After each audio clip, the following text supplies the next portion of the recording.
Hi, I'm Jackie Scott from Rutgers Business School Executive Education, and today we're speaking with Mike Moran. He's a faculty member here at Rutgers Business School.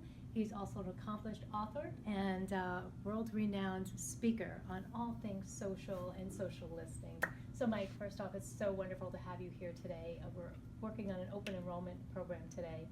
And we cover quite a few topics, right? We work on social and digital.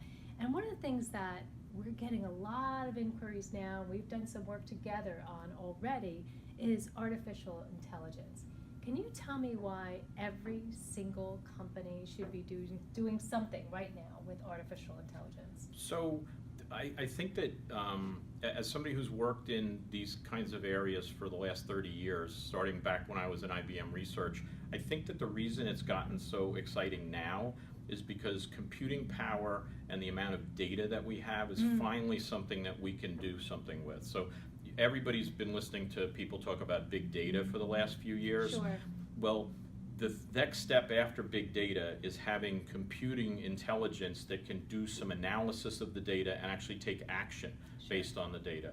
And so the difference between artificial intelligence and kind of the regular programs you have is regular programs do what you tell them to do. So if a programmer says you should do this, then when you get the same input, you're going to get the same output every single time.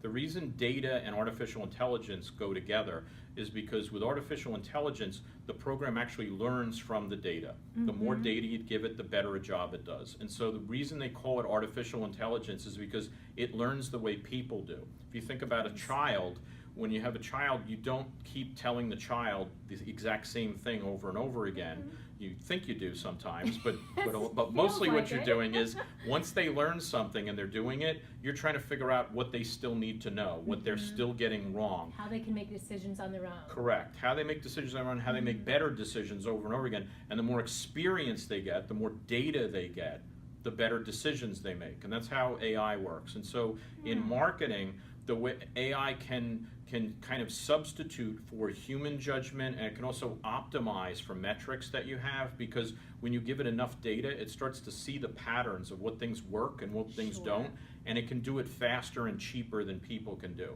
Some people get nervous that people will have nothing to do once this happens. Not true. Not the case. No, what's really true is that people are going to be able to move to a higher level of being able to help the machine understand what kinds of things are important about the problems, what problems are now more important. And so what's really happening is that right now we're in a period where they call narrow AI, which means those programs are only good at one thing.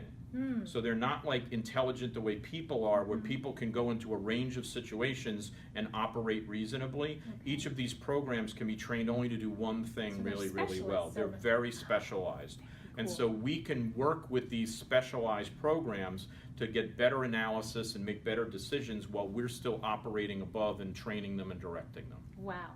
Really exciting time to be in marketing, or really in any field with AI and data. So thank you so much for your response. Thank you for being here today, and thank you for watching.